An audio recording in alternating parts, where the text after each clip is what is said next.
तुल्यवेगं जितेन्द्रियं बुद्धिमतां वरिष्ठं वातात्मजं वानरयूथमुख्यं श्रीरामदूतं शरणं प्रपद्ये।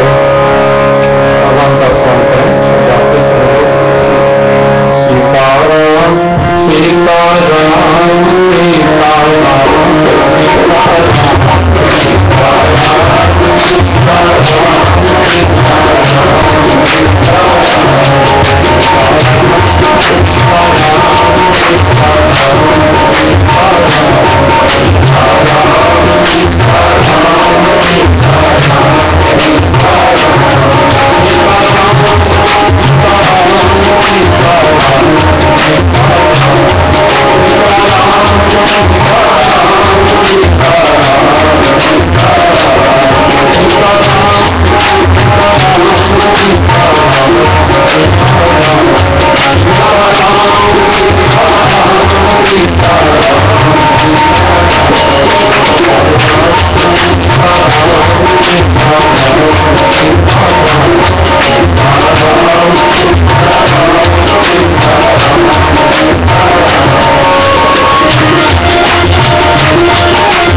श्री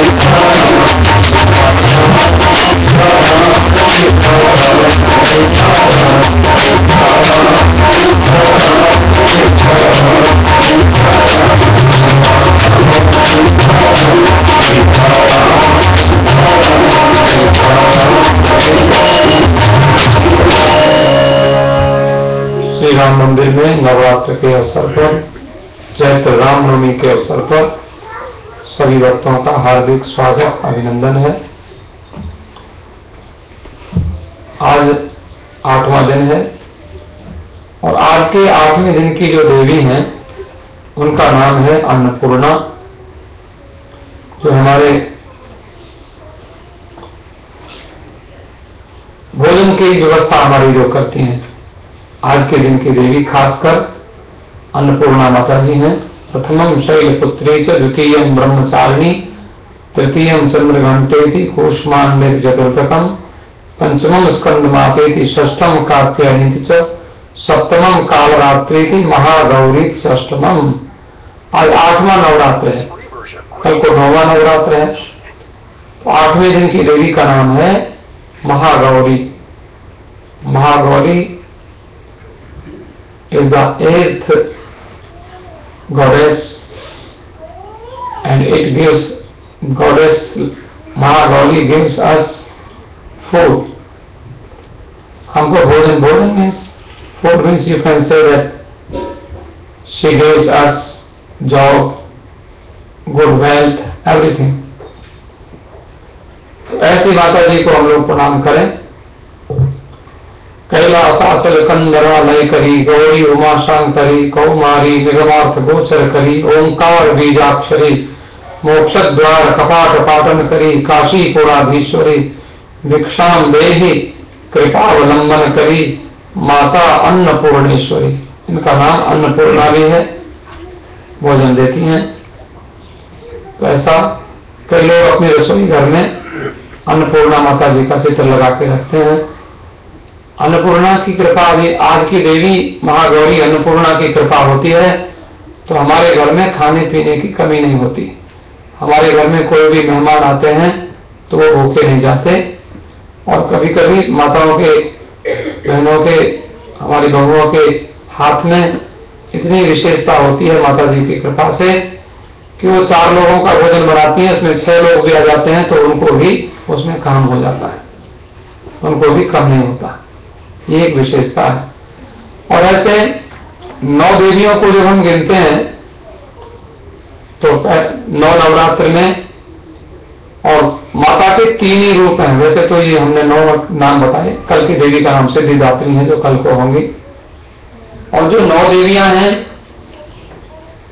और जो नवरात्र में जो 3 रूप माता जी के हैं, पहला रूप महाकाली का है, दूसरा रूप महालक्ष्मी का है, तीसरा रूप महासरस्वती का है। तो मैंने आपको बताया था काली हमारे शत्रुओं से हमारी रक्षा करती हैं और लक्ष्मी जी हमें धन धान्य देकर, संपत्ति देकर हमारी व्यवस्था करती हैं, हमारा जीवन अच्छा चलता है। और जो सरस्वती हैं, goddess Saraswati gives us good intellect, बढ़िया बुद्धि देती हैं हमको। तो थोड़ा सा आज की देवी से हम प्रार्थना करेंगे, माता जी हमें अच्छी बुद्धि दो। जैसे गायत्री मंत्र में होता है ना, धियो यो न प्रचोदयात्। गायत्री मंत्र में हम लोग बुद्धि मांगते हैं माता जी से, तो ऐसा माता जी से बुद्धि मांगे।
आपने प्रार्थना की।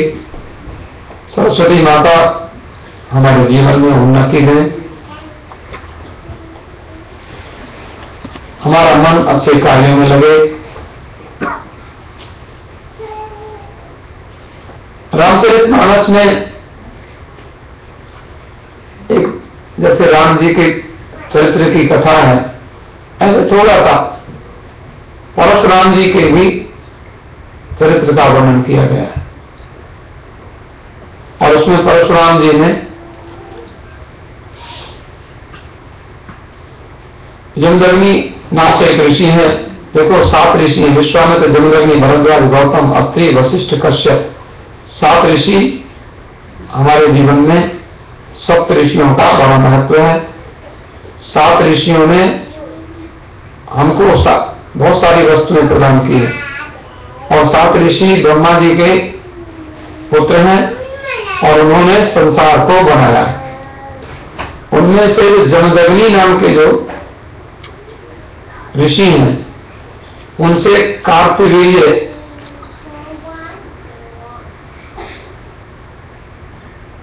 जमदग्नि ऋषि हैं और उन्होंने एक सहस्रार्जुन नाम का कोई दुष्ट असुर था और उस असुर ने जमदग्नि ऋषि को कष्ट दिया।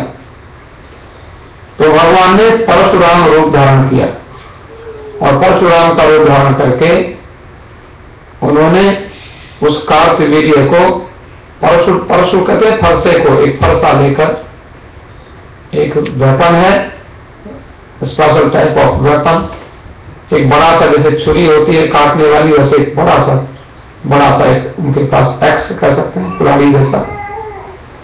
और उसको फिर उन्होंने परशुराम जी उस कार्तवीर्य को उन्होंने उसकी भुजाओं को 1000 भुजाएं थी उसको उन्होंने काटा।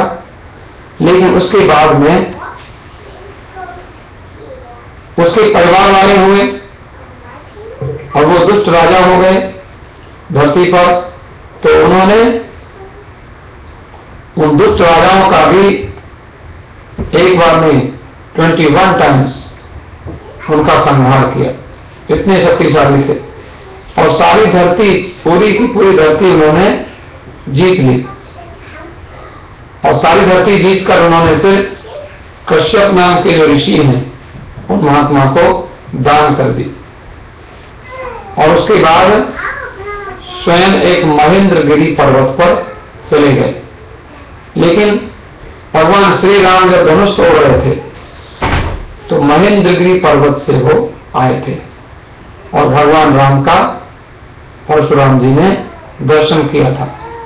आगे आने वाले बैसाख के महीने में शुक्ल पक्ष की, अभी चैत्र महीना चल रहा है, तो चैत्र महीने में अभी 1 महीने से कम ही समय रहता है क्योंकि अष्टमी है। 25 दिन के बाद परशुराम जी के जन्म की तिथि है। जब द्वापर युग प्रारंभ हुआ था तो परशुराम जी का जन्म हुआ था। भगवान राम जी के पहले परशुराम जी का अवतार हुआ, ऐसी रामायण में भी उनकी कथा है। तो और उस दिन आप याद रखना, आज मुझे कोई मिले थे तो ब्राह्मण, वो कह रहे थे कि हम परशुराम जी का जन्म यहां पर मनाएंगे सली। तो परशुराम जी भगवान के ही अवतार हैं और उन्होंने राम जी का स्वागत किया। जब भगवान राम ने धनुष तोड़ा था तो परशुराम जी आए थे और लक्ष्मण जी का और परशुराम जी का कुछ संवाद भी हुआ था, ऐसी कथा है। और बाद में राम जी के जीवन से, राम जी के बोलचाल से, राम जी बड़े मधुर भाषी हैं। लक्ष्मण जी ने थोड़ा सा उनसे कुछ ऐसा बोल दिया था, महाराज जी धनुष जो तोड़ा है तो इस पर आप नाराज क्यों होते हैं? तो उन्होंने कुछ अरे नृप बालक काल वस्त बोलत तो ही न समार, रामायण तुलसीदास ने लिखा है। तनु ही समते पुराण धन विदित सकल संसार। लक्ष्मण जी ने कहा मैं तो बचपन में बहुत सारे धनुष तोड़ दिए थे, हम तो तोड़ते ही रहते थे, और इस धनुष के ऊपर आपको गुस्सा क्यों आया? परशुराम जी ने कहा देख राजा के लड़के तो ठीक से बोल, लेकिन बाद में धनुष किसने तोड़ा मुझे बता। तो राम जी ने हाथ जोड़कर कहा नाथ संबोधन भंजन हारा हो ही को एक दास तुम्हारा। महाराज मैं तो आपका दास हूं, सेवक हूं, माने आपके इस धनुष को तोड़ने वाला कोई आपका सेवक ही हो सकता है। शिव जी के तो भगवान राम की ऐसी मधुबरी वाणी सुन करके और परशुराम जी बड़े प्रसन्न हुए और परशुराम जी ने राम जी को पहले तो आशीर्वाद भी दिया राजा के पुत्र होने से, और बाद में भगवान समझकर उनको प्रणाम भी किया। आप भगवान हैं। और राम फिर छोटे भाई लक्ष्मण जी को भी देखा। हम संसार में देखते हैं कई बार राम और लक्ष्मण साथ साथ रहते हैं। एक और भी बात है कि हमारे नीति शास्त्र में एक बात कही गई है, नात्यंतम सरलैर भाव्यम गत्वा अपश्य वनस्थलीम सरला तत्र सिद्ध्यन्ते कुब्जा तिष्ठन्ति सर्वदा। रामायण में बहुत से ऐसे प्रसंग हम आपको समय आने पर सुनाएंगे फिर भी, कि कभी कभी एक आदमी बहुत सीधा होता है और वो सीधा व्यक्ति वो बहुत ज्यादा सीधा होता है, जैसे सीधे पेड़ जंगल में सीधे सीधे पेड़ों को लोग काट के ले जाते हैं और टेढ़े मेढ़े पेड़ जो होते हैं उनको कोई काटता नहीं है।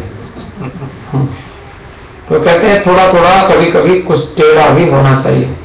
आप बोलते हैं सीधी उंगली से घी नहीं निकलता, उंगली को टेढ़ा करना पड़ता है। तो अगर चम्मच नहीं है तो उंगली से घी निकालना है तो उसको थोड़ा सा टेढ़ा करना पड़ता है तो घी आ जाता है। सीधे सीधे ऐसे करोगे तो कुछ भी नहीं निकलेगा। तो ऐसे कई बार आपने देखा होगा, कई लोग होते हैं ऐसे, कुछ लोगों को अपने साथ में रखते हैं कि जब कोई किसी को कुछ खराब बात बोलनी होती तो उनसे बुलवा देते हैं, अपने नहीं बोलते और बाद में कह देते हैं कि उसने ऐसा बोला चलो हम उसको डांटेंगे। अब बोलते स्वयं है, उनका आशय स्वयं होता है, लेकिन ये समझदारी की बात है। तो लक्ष्मण जी और राम जी में तो कोई अंतर ही नहीं है। राम और लक्ष्मण तो बिल्कुल वो दोनों ही परमात्मा के अवतार हैं, लेकिन बाद में एक दूसरे के पूरक हैं। एक दूसरे के सहयोगी हैं। हमको भी संसार में भाई भाई को ऐसे रहना चाहिए। कभी भी कोई बात होती है तो एक भाई ने कुछ कहा तो दूसरे भाई ने कहा ठीक है, हमारे भाई ने ऐसा कहा तो हम बिल्कुल ठीक बात है। दोनों आपस में एक दूसरे का सम्मान, एक दूसरे के पूरक। तो यहां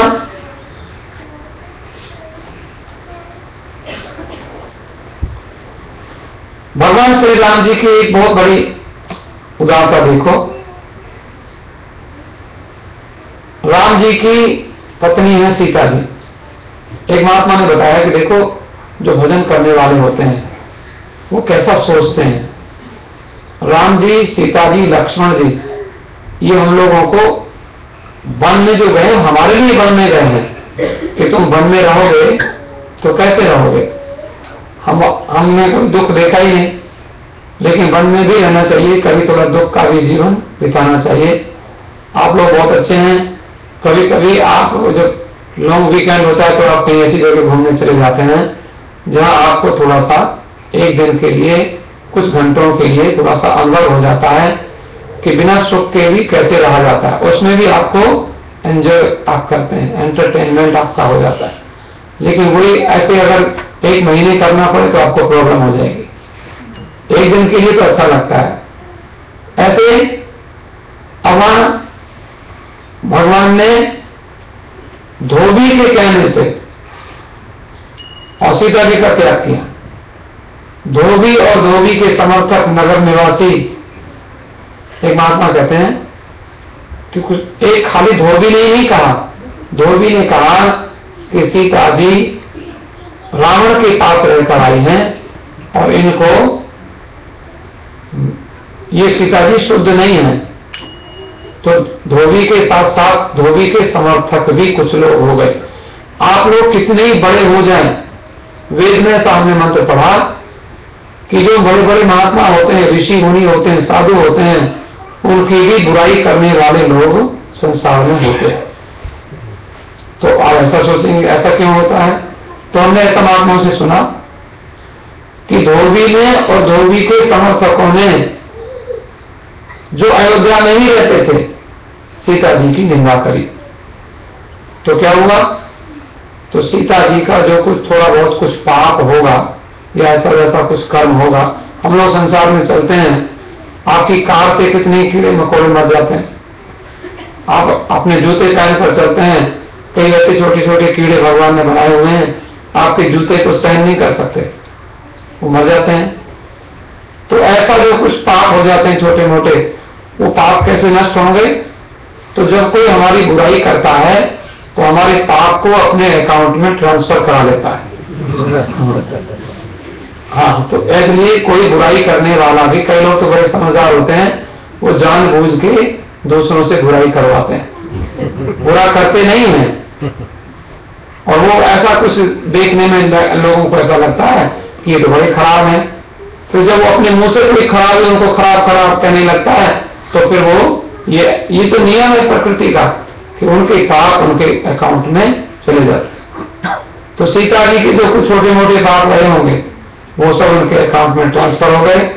अब सीता जी माने वो अयोध्या निवासी धोबी भी सीता जी का भक्त है, ऐसा समझो। धोबी को बुरा नहीं सोचना, क्योंकि माता जी आपके भीतर पाप नहीं रहना चाहिए, आपके पाप को हम अपने सिर पर ले लेते हैं, इसको हम भोग लेंगे, आपको थोड़ी भोगने देंगे। आप ये क्या समझ में आता है हम लोगों के कि अगर कोई हमारी बुराई करता है तो बुराई करने वाले को मिठाई खिलाना चाहिए कि भाई साहब आपने बहुत अच्छा किया, आपने हमारी बुराई की, तो जिससे कि वो फल हमको नहीं भोगना पड़ेगा, आप उसको स्वयं भोगने के लिए तैयार। ये अध्यात्म का रहस्य है, इस बात को समझना चाहिए। हम लोग इस बात को नहीं समझते हैं, इसलिए हम उनसे लड़ने चले जाते हैं। झगड़ा, राम जी लड़ने नहीं गए, सीता जी लड़ने नहीं गई किसी से, उस धोबी से जाकर लड़े नहीं, ऐसी रामायण में कहीं कथा नहीं है। इस प्रकार से सीता जी को शोक रहित बनाया। मनुष्य को पाप के कारण ही शोक होता है। तो जीव जंतु में कहते, हमारे महात्मा कहते हैं, जीवन तुम्हें शत्रुगणा सदैव ये शाम प्रसादात सुबे तक्षणोहम यदा यदा में विकृतिम लवंते तदा तदा माम प्रतिबोधयंती। राम जी ने, जब लोगों ने कहा कि वो आपके लोगों ने बुराई की, बुराई करने वाले वो हजारों लाखों करोड़ों में से कोई एक व्यक्ति होंगे, बहुत अधिक नहीं थे, लेकिन राम जी ने कहा कि उनको, उनकी भगवान वो लंबी उम्र पाए, वो जीवित रहें, they get long life I want. मैं चाहता हूं कि वो बहुत दिन तक जिए। क्यों? कि हम लोगों को अपने लिए नहीं कहते राम जी, हमारे लिए कहते हैं। हमें जब कहीं संसार में जाते हैं तो हमको लोग अच्छा अच्छा कहते हैं, अच्छा अच्छा कहते हैं, लेकिन एक आदमी जब थोड़ा सा हमारी कोई कमी बताता है तो फिर हमें उसको समझ आ जाता है कि हमारी कमी है, फिर हम उसको सुधारते हैं। इसलिए ऐसा व्यक्ति भी हमको चाहिए। यदा यदा में विकृतिम लवंते तदा तदा माम प्रतिबोधयन्ति। अब देखो, राम जी परशुराम जी से कहते हैं, विप्रवंश की अस प्रभुताई उभय हो जो तुम्हें ही डराई। मेरे पितामह ऋषि के पास ये धनुष विष्णु की धरोहर के रूप में रखा हुआ था, और इस पर बाण चढ़ा करके दिखाओ। राम जी की परीक्षा ली। राम रमा पति कर धन लेहु खींचो चाप मिटे संदेहु। और उन्होंने एक बात ध्यान देने की है, राम जी का और परशुराम जी का संवाद। एक बात मैं आपको कहना चाहता हूं, बड़ी सूक्ष्म बात है, आप लोग समझ जाएंगे, आप लोग पढ़े लिखे लोग हैं। परशुराम जी बोले कि राम, तुम असली राम हो, ये मुझे कैसे पता चले? तुम दशरथ के लड़के हो, और मैं तो, क्योंकि राम जी से परशुराम जी बहुत अवस्था में, एक दो वर्ष नहीं, हजारों वर्ष, करोड़ों वर्ष बड़े हैं, क्योंकि वो द्वापर युग में पैदा हुए हैं परशुराम जी, और राम जी त्रेता युग में पैदा हुए हैं।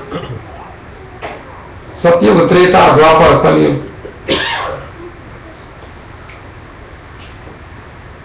और परशुराम जी ने भगवान श्री राम जी से कहा कि आप मुझे ये धनुष, जो शिव जी का धनुष, ये मैं आपको धनुष दे रहा हूं, और इस धनुष को राम रमापति कर धन लेहु, और इसको आप इसके ऊपर बाण चढ़ा के दिखाओ, तब मैं समझ जाऊंगा कि आप परमात्मा हैं। क्योंकि इस धनुष को कोई साधारण मनुष्य नहीं चढ़ा सकता। भगवान राम ने धनुष को हाथ में उठाया और उसके ऊपर बाण चढ़ा दिया। बाण चढ़ा के भगवान श्री राम जी बोले, परशुराम जी अब मुझे बताओ, मैं इस बाण को किसके ऊपर छोड़ूं? क्योंकि बाण जब चला जाता है तो किसी को मारना होता है ना, मैं किसको मारूं इस बाण से? अब उन्होंने, परशुराम जी ने बहुत सोचा क्या करना चाहिए, तो उन्होंने कहा, देखो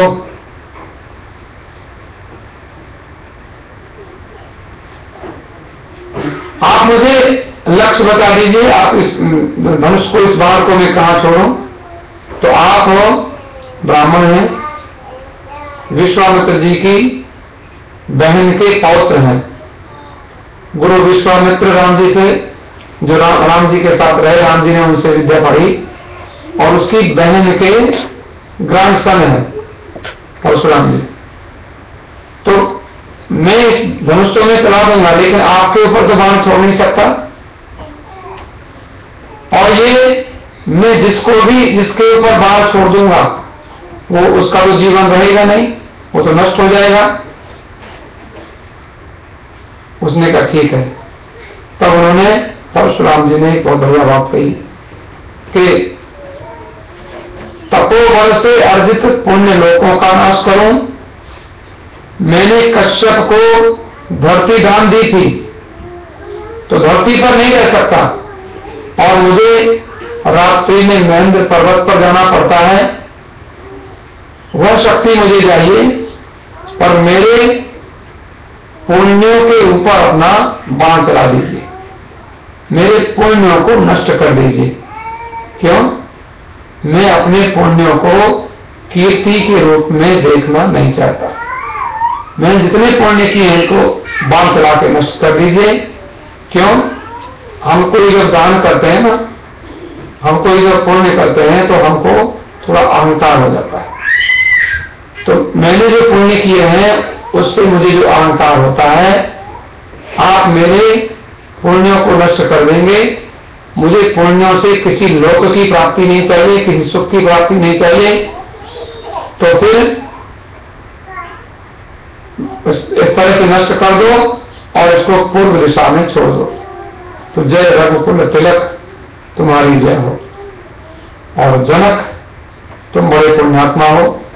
ब्रह्मा ने ये सुंदर संयोग बनाया है और धूमधाम से विवाह करो। इस तरह से मैंने आपको निवेदन किया कि परशुराम जी ने जो राम जी को उपदेश दिया, राम जी ने उस उपदेश की सराहना की कि जीव, हम लोग, आप लोग मंदिर में आते हैं और हम लोग अपने पुण्यों को सुरक्षित रखते हैं, लेकिन भगवान श्री राम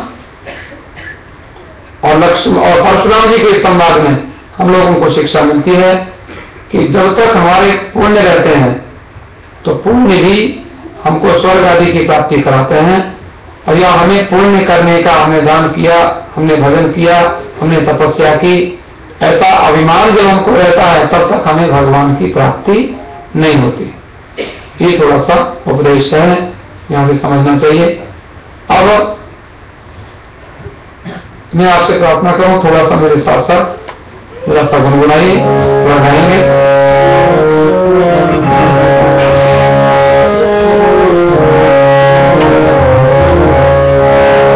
आप लोग भगवान श्री राम से प्रेम करते हैं, नवरात्र में आते हैं, शुक्रवार को, मंगलवार को मंदिर में आते हैं, आपका भगवान के साथ प्रेम है। और इससे मैं जिन लोगों को जानता हूं राम मंदिर में आते हैं, उनका जीवन दूसरे लोगों से अलग दिखाई पड़ता है। सचमुच हम संसार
तुलसीदास जी कहते हैं कि मैंने परम विश्राम पाया, मुझे इतना विश्राम मिला।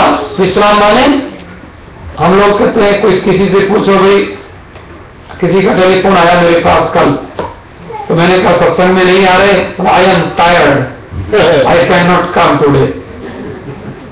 हम थके हुए हैं। जीवन में हम लोग कितने थक जाते हैं, लेकिन तुलसीदास जी कहते हैं मैंने कथा सुनी, कथा सुनाई और कथा कही तो मुझे विश्राम मिला। विश्राम माने रेस्ट, और रेस्ट साधारण रेस्ट नहीं, परम विश्राम पायो, परम विश्राम। हम लोगों को जब तक जिंदगी जब तक रहेगी फुर्सत ना होगी काम से, कुछ समय ऐसा निकालो प्रेम कर लो राम से। और हमें तो इधर से उधर भागना, उधर से उधर भागना, यहां से वहां जाना, इधर से उधर जाना। हम लोग कितने, और दो नाव में पैर रख लेते हैं तो एक नाव में एक पैर इधर रखा है, एक इधर रखा है। अब ये कैसे चलेंगे, जीवन चलेगा। लेकिन भगवान तुलसीदास जी कहते हैं मैं भी ऐसा ही था, लेकिन मुझे ऐसा विश्राम मिल गया। तो बोले क्या किया तुमने? बोले मैंने रामायण तो बहुत बड़ी लिखी, इतने सारे 7 कांड लिखे, पर मैं तुम्हारे लिए कहता हूं। तुलसीदास जी कहते हैं कि जरूरत नहीं है आपको सारी रामायण याद करने की। रामायण में छोटे छोटे प्रसंग हैं। अब देखो राम जी बनने जा रहे हैं, वो कहते हैं छोटी छोटी 2-4 कथाएं भी अगर आपको याद हो जाती हैं, और यदि 7 कांड है, 7 चौपाई भी आपको याद हो जाती हैं। सतपंच चौपाई मनोहर जानी जो नर उड़ धरे। आपको जो हृदय से अच्छी लगती हो राम की ऐसी चौपाइयां और राम के ऐसे विषय कथानक रामायण के, कि राम जी वन में जा रहे हैं और वन में जाते जाते राम जी के पैरों में कांटे लगे हुए हैं। ऐसा हमने कहीं पढ़ा, राम जी के पैरों में कांटे लगे हैं। तो सीता जी उनके चरण दबाती हैं, तो सीता जी ने उनके पैर में कांटे लगे देखे। जब पीछे ऐसे हाथ देखा तो हाथ में, अरे ये क्या हो रहा है? उनको जब सरफेस जो पीछे का जो हाथ पैर जो है, पैर को ऐसे करने लगी, चरण दबाते दबाते उसमें बहुत सारे कांटे लगे। सीता जी ने देखा, बोले आपके पैर में कांटे, लो मैं कांटों को निकाल देती हूं। तो बेल का कांटा, बेल का पेड़ होता है, एक बड़ा सा कांटा लेके आई सीता जी जंगल में, और राम जी के कांटे निकालने की चेष्टा करने लगी। और राम जी ने देखा क्या कर रहे हैं कि हम कांटे निकाल रहे हैं, आपके पैर में कांटे लगे। बोले ना, हमारे कांटे इसमें रहने दो, पैर में ही रहने दो। तो सीता जी ने कहा क्यों? अब आप जरा सोचना, हमारे पैर में कांटा लग जाता है तो हम तो निकाल देते हैं, नहीं निकलता तो डॉक्टर के पास जाते हैं, किसी तरह निकलना चाहिए ना। लेकिन हमने ऐसी कथा सुनी कि राम जी ने, क्योंकि नंगे पैर गए थे, राम पाया नहीं पाए सिधाए, नंगे पैर गए, जूते पहनकर राम जी बनने नहीं गए थे, नंगे पैर गए थे। तो नंगे पैर गए तो कांटे तो लगेंगे। जब कांटे लगे, सीता जी बोली हम निकाल दें। राम जी ने कहा नहीं, निकालना नहीं। क्यों? बोले कांटे बेचारे क्या बोलेंगे कि हम तो भगवान के चरणों में आए थे, इन्होंने हमको चरणों से हटा दिया। ये कांटे बेचारे क्या कहेंगे, हम इनके चरणों में आए और हमें हटा दिया।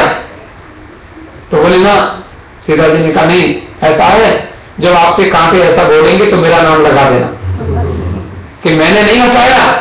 सीता जी को अच्छा नहीं लगा, सीता जी ने हटा दिया।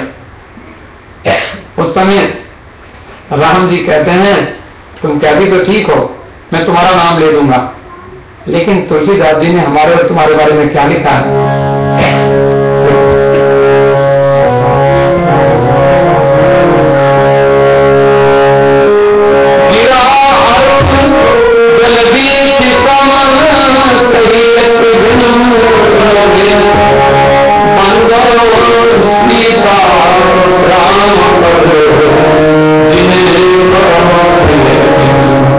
देखो कहते हैं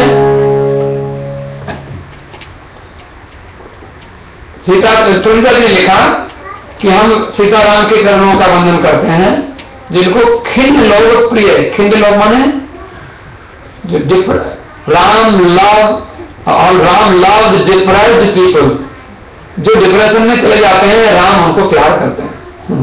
देखो, जो उदास हो जाते हैं, किसी भी संसार में किसी भी कारण से उदास हो गए, तो भगवान को अच्छे लगते हैं वो लोग। भगवान को अच्छे नहीं लगते, सीता जी को भी अच्छे लगते हैं। जिन्हें परम प्रिय खिन्न, और कहते हैं ऐसे सीताराम के चरणों में हम वंदना करते हैं। तो कहते हैं जैसे वाणी, हम कोई शब्द बोलते हैं, word and its meaning always live together. अर्थ और शब्द दोनों हमेशा साथ साथ रहते हैं। वाटर, पानी, और पानी की तरंग, पानी की लहर, wave, water and wave always live together. पानी को आपको कभी, are you going to ocean? Yes, I am going. Beach पर जा रहे हैं? बोले हाँ, तो दो चार हमें वेव्स लेते आना वहां से। आप ला सकते हैं? बोले वेव्स तो पानी को उठा के लाओगे, तो आप पानी को और उसकी लहर को अलग नहीं कर सकते।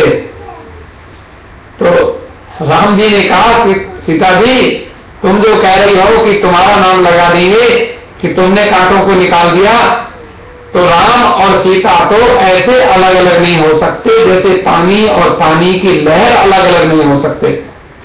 जैसे शब्द, word and its meaning always live together, इनको आप अलग अलग नहीं कर सकते। ऐसे ही गिरा अर्थ जल बीच सम, कहियत भिन्न न भिन्न, बंधम सीता राम पद, जिन्हें परम प्रिय खिन्न। तो बताते हैं रामायण की बहुत सारी टीकाएं हैं, बहुत सारे ग्रंथ है। मानस पीयूष करके ग्रंथ मिलता है, बहुत बढ़िया, गीता प्रेस की पुस्तक से अब लेके आओ, मानस पीयूष। उसमें बहुत सारे विद्वानों ने अपनी अपनी एक एक चौपाई की टीकाएं लिखी हैं और अनेक अर्थ किए हैं उन्होंने रामायण के। तो उन्होंने ऐसा लिखा है कि राम जी ने सीता जी को रोक दिया कि कांटे हमारे पैर में से मत निकालो। तो एक दिन सारे कांटे बड़े प्रसन्न हुए और वो कांटे जिन जिन पेड़ों पर लगे थे, वो सारे पेड़ भगवान से मिलने को आए। सब छोटे छोटे जहां कांटों के जो पेड़ थे, सब भगवान से वन में मिलने को आए। भगवान ने कहा, भाई बोलो क्या बात है? बोले प्रभु, आपने हमारा बड़ा आदर किया, आपके पैर में कांटे लगे हुए थे तो आपने उनको फेंका नहीं, निकाला नहीं। अब आप बताओ कि हम आपकी क्या सेवा करें? कांटों ने भगवान राम से प्रार्थना की, हम आपकी क्या सेवा करें? तो भगवान राम ने कहा उन कांटों से कि देखो, तुमको जितना लगना हो मेरे पैरों में लग जाए, लेकिन हमारा भाई भरत आएगा, कौशल्या माता आएगी, या और भी वन में जो भजन करें, महात्मा लोग तपस्या करें। मैंने आज भी बहुत दिन से ऐसे महात्माओं को देखा जो जंगल में तपस्या करते हैं, तो उनको पैर में बोले कांटे नहीं लगते, बोले हमें तो नहीं लगते, हम तो जंगल में घूमते रहते हैं। एक महात्मा ने मुझे कहा, राम जी ने कांटों को मना किया हुआ है कि संतों के पैरों में मत लगना। तो भगवान ऐसा है, आप थोड़ा सा मेरे साथ साथ लगाएं, क्या है भगवान के नाम की महिमा। राम कहने पर जाएगा,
काली क्या करती है?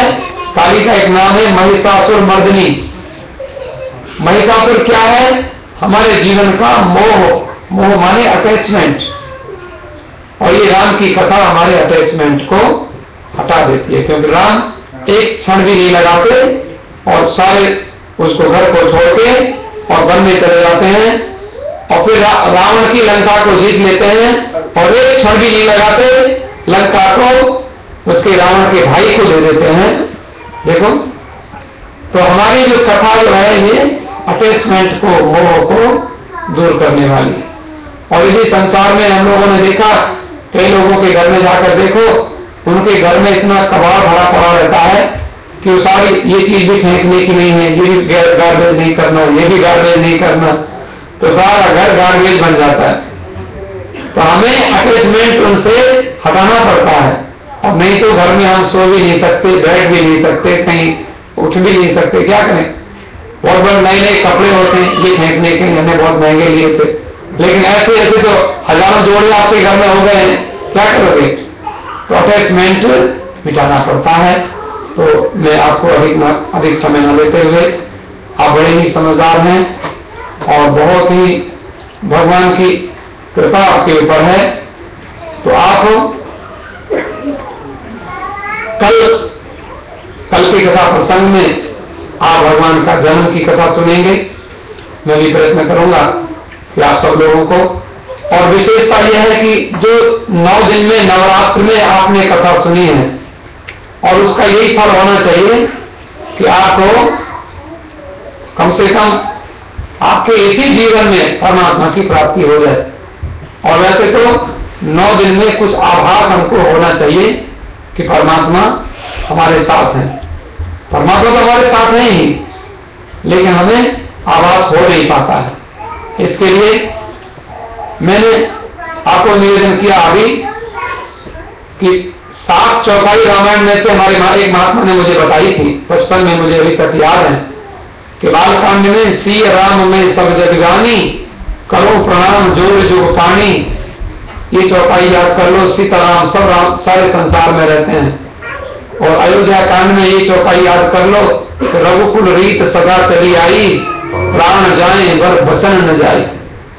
हमें भगवान ने माता के गर्भ में 7वें महीने में हमने भगवान को वचन दिया था कि आप हमें इस गर्भ से निकालो और हम आपका भजन करेंगे, लेकिन हम यहाँ बाहर निकल के भगवान को फिर भूल गए।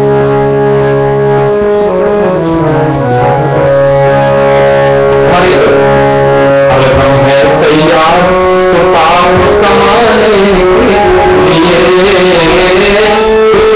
समय निकाल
सदा चली आई। आप भी वचन को ध्यान रखें, हम लोग वचन को ध्यान रखें। माता के गर्भ में 7वें महीने में हमने भगवान को कहा था हम आपका भजन करेंगे, और आज हम भूल जाएं तो अच्छा नहीं होगा।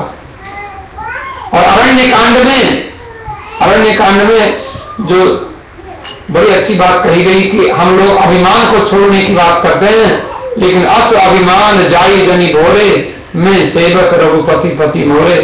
ऐसा अभिमान कभी भूल कर भी मत छोड़ो कि हम भगवान के हैं और भगवान हमारे हैं। ये अभिमान, हम पैसे वाले हैं, ये अभिमान छोड़ दो, लेकिन हम हमारे ठाकुर जी हैं, हम ठाकुर जी के हैं, हम राम जी के, राम जी हमारे हैं। जरा गाइए एक बार, हम राम जी के, राम जी हमारे हैं,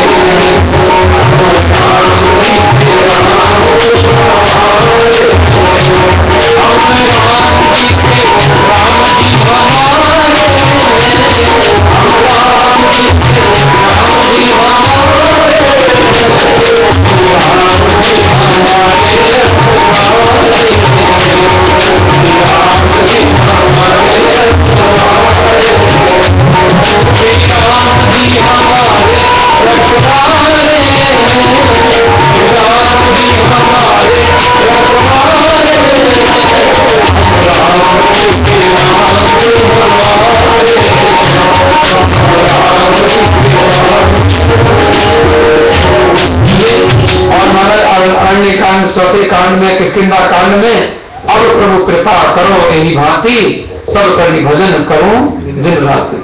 तो अब बहुत दिन हो गए महाराज, अब तो ऐसा हो कि हमें हमेशा आपका भजन होता रहे, खाना बनाते हुए और कपड़े धोते हुए और चलते हुए, कार चलाते हुए भी आपका नाम बार बार हमारे मन में आता रहे। ऐसी भगवान से, सुग्रीव ने ऐसे भगवान से कहा। सुग्रीव से कहा था कि क्यों तुमको घरवाली चाहिए, तुमको राज्य चाहिए? बोले महाराज अब कुछ नहीं चाहिए, अब प्रभु कृपा करो यही भांति, सब कभी भजन करो दिन रात। ये बहुत बढ़िया विचार है। और उसके बाद सुंदरकांड में हमारे कहे हनुमंत विपद प्रभु सोई, जब तब सुमिरन भजन न होई। हम दुखों से डरते हैं, लेकिन दुख किसको कहते हैं? भगवान को भूल जाने को ही दुख कहते हैं। भगवान याद रहे, जिस दिन तक हमें भगवान याद रहेंगे उस दिन तक हमारे जीवन में कभी दुख आने की सोचेंगे भी नहीं। लेकिन जिस दिन हम भगवान को भूल जाएंगे, दुख झट से हमारे जीवन में कूद पड़ेंगे। क्या भूल गए हो? तो हमें मौका मिल गया, और क्या।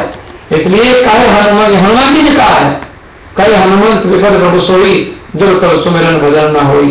और उसके बाद लंका कांड में मंदोदरी ने रावण को उपदेश दिया, संत कहानी असनीति दसालन, चौथे पन जारी नृप कानन।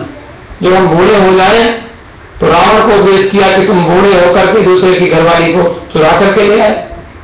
अरे बूढ़े होकर तो कम से कम वन में जाओ, भजन करो, तपस्या करो, साधना करो। तो जब हम बड़े हो जाए, जब हमारी उम्र अधिक हो जाए, तो जब हम लोग धीरे धीरे बड़े हो रहे हैं, तो जैसे जैसे हम लोग बड़े हो रहे हैं, तो हमारे मन में संसार की जो बुराइयां हैं उनको छोड़ना चाहिए। ये उपदेश दिया, हमें चौपाई अच्छी लगती है। उत्तरकांड की एक चौपाई बड़ी अच्छी, वो क्या है कि सर्व स्वभाव नमन कुटिलाई, यथा लाभ संतोष सदाही।